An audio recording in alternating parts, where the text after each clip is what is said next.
Ignition sequence start. 6, 5, 4, 3, 2, 1, 0. Liftoff. We have a liftoff.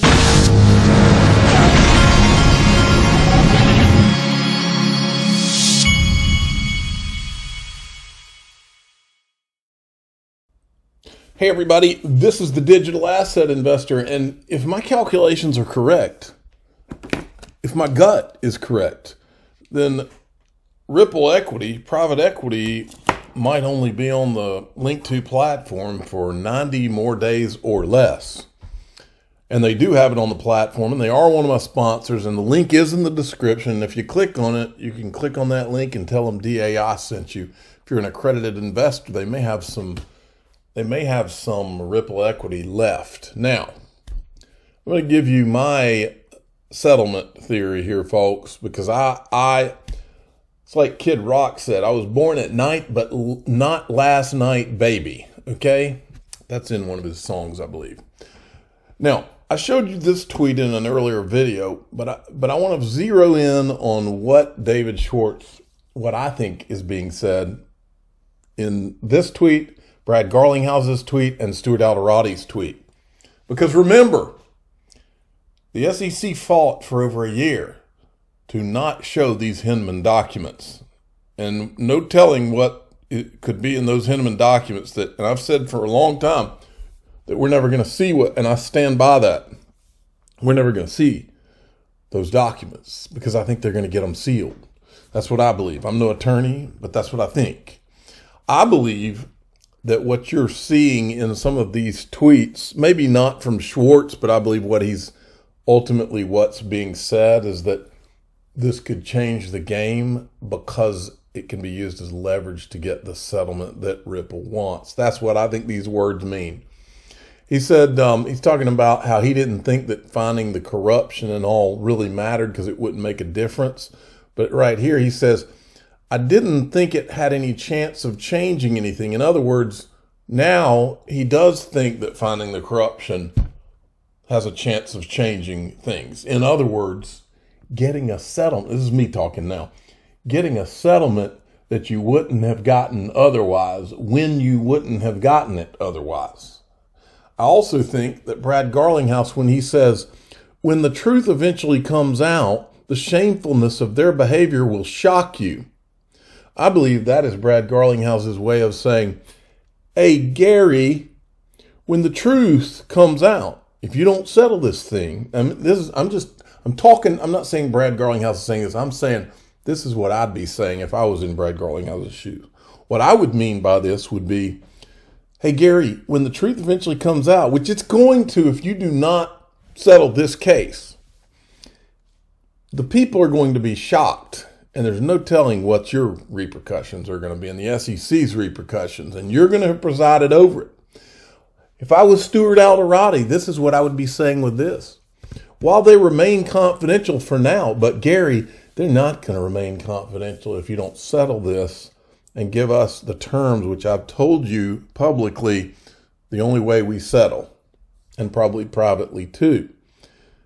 And then he says, at the SEC's insistence. Well, you can insist that for now, SEC. But Gary, there's going to come a day when we're going to let it all be shown. So you better settle with us. I believe that's what we're looking at here. Now, Link2 had John Deaton on their show, on with Ray Fuentes and Nick Burafeto over there. And I believe that you're about to hear, it's a longer clip. It's almost 4 minutes, but it's worth every single minute. Because John Deaton basically says that in this clip that if a settlement's going to happen, it's going to happen in 90 days from the time that they got a hold of those documents, which was, I believe, October 20th. Okay? Listen to this clip, and I believe that you, like me, will predict settlement in the next 90 days from October 20th. Listen to this.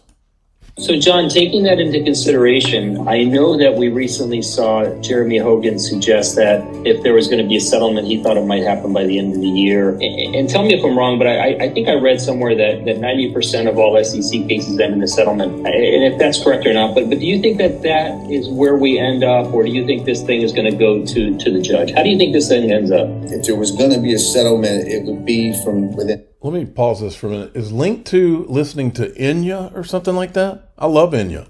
90 days of when they were forced to turn over the documents. And so my timeline agrees with Jeremy Hogan in that sense. Ongoing and future sales of XRP by Ripple and in the secondary market are not secured. That if they don't get that, there's not a settlement. If they get that, there's a settlement within minutes. I mean, I'm paraphrasing Stuart Alderati, but he basically said, not to me, to the world, that a settlement happens very quickly if that happens. And if I'm advising Gary Gensler, I'm saying, look, these emails definitely are going to cause issue. We can seal all of this up right now in a settlement. Also, we're really going to lose, Gary. We're going to lose. Let's see if Ripple will pay. Let's pick 100.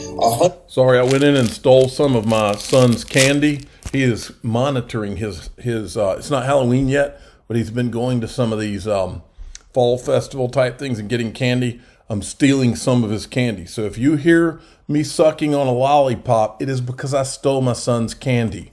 $1 million. Let's take that victory. We can narrow it and say that, each crypto is fact and circumstances. And just because XRP is not a security, and that doesn't mean the others aren't. And we can still go after each other one. To me, I'd be in Gary's ear saying, you can get on TV instead of talking about Kim Kardashian with $1.3 million, dude, you can get up there and say that you held this company responsible. This one of these big fintech companies. You got $100 million in addition to the $100 million you got from BlockFi. You're holding these companies accountable. You can just spin it politically. You can imagine all the spin masters. It would make us vomit, right? Personally, to hear him spin it into a victory, but he could. At the end of the day, isn't the risk greater to them to let it go to a decision and lose than to have to do what you just said and settle and have to spin it? Because they're going to look like winners no matter what. And Ripple's going to write a check, and Ripple's going to, even when Ripple writes a check, they're going to know that they won as well. I mean, but would you agree that it's a greater risk for the SEC to run it to the end and lose? Absolutely. And the only answer I can come up with is that he's pushed it this far because he needs a victory. And if he can get a victory, he can then say, look, I was right. These cryptos are securities. But that's why somebody has got to get into his head and his ear and make him pay attention to the fact that they're not going to win at summary judgment. The SEC, there's no way Judge Torres is going to grant them summary judgment based on the way they pled the case. The XRP affidavits that Ripple submitted, which is almost 3,000 affidavits that talk about non-investment use, not knowing who Ripple was when they acquired XRP, those are factual issues that a jury could decide. If they're going to go with this theory that every acquisition or purchase of XRP is a security, then that means there's no non-investment utility behind XRP. But we all know that's not true. So they're going to lose, and the best they can hope for is the judge says, well, we got to have a jury trial on certain issues. If you're a politician and you're giving a guaranteed victory, public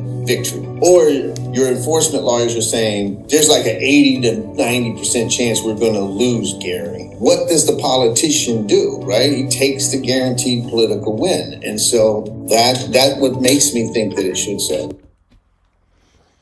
What a great clip.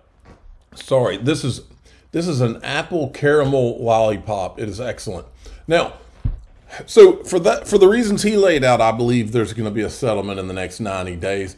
But it's also the political pressure that Gary is under because of crypto in general. Look at this letter to Gary Gensler. Senator Warren, AOC, asked him to clarify what he's doing to stop the revolving door issue between the agency and the crypto industry. Full letter below. Over 200 government officials have moved between public service and crypto firms, serving as advisors, board members, investors, lobbyists. See, you got to understand, these senators, they see everything through a conservative versus or Republican versus Democrat prism. And a lot of these people in Eastgate, some of them are Republicans, some are Democrats. I've told you all along, I don't care what they are. The point is that they're on both sides. I believe corruption runs on both sides of the aisle. Well, these people see these as great political targets for them to go after.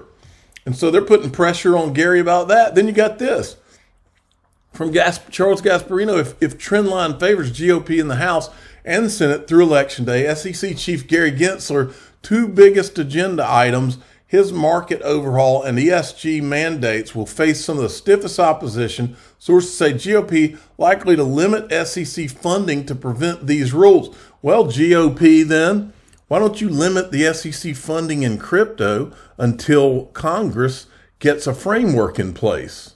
That right there, to me, stinks to high heaven about Congress. They could literally say, Gary, we're turning your funding off towards crypto until there's a framework in place. They could, but they won't do it. Why won't they do it? Congress, why won't you do it? All right, and then Crypto Law covered this. A letter from 5 Democratic members of Congress, which has an anti-crypto tone and implies industry lacks legitimacy, demands answers from SEC, and then they left the Bill Hinman thing there. Then there's this from Library. Prediction, Gary Gensler will not be running the SEC by January 31st, 2023. Then eGrag Crypto comes in and says, can you still handle 427 days of ranging? And look at this. Now he's added the moon phase after December 2023. Wait a minute. I guess that's what he's saying. Moon phase? What?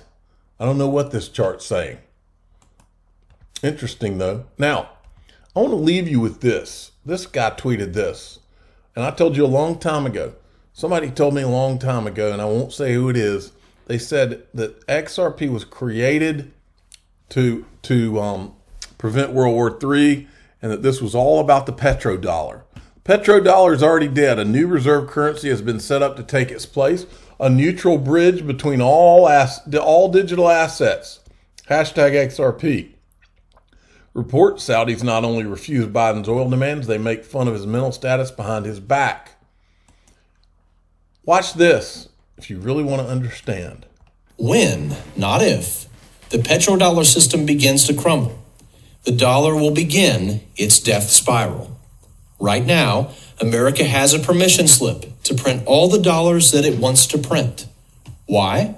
Because the world needs dollars to buy oil. It's that simple.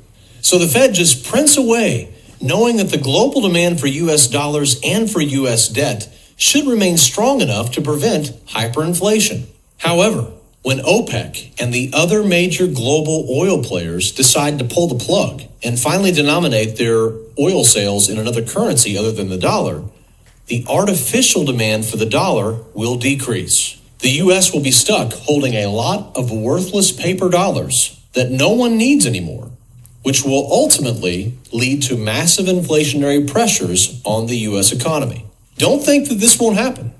Foreign governments are acutely aware of America's economic problems. Knowing this, many of them are biding their time by actively looking for alternatives to the U.S. dollar-denominated assets for investment purposes. In the months and years ahead, other global currencies will be strong competitors for these same global investment dollars. When the petrodollar system collapses, it will lead to astronomical interest rates and the end of the U.S. dollar. So with all of that in context, consider this week's report by the New York Times about China and Russia moving away from the dollar.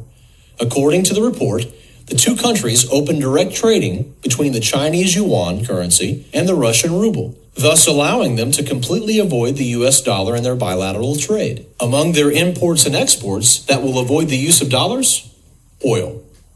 Friends, Russia and China are pioneering a move away from the U.S. dollar. The collapse of the dollar is coming, but it's not here yet. So now to answer my earlier question on when the dollar will collapse. The dollar will completely collapse when the petrodollar system collapses. When will that happen? No one knows for sure.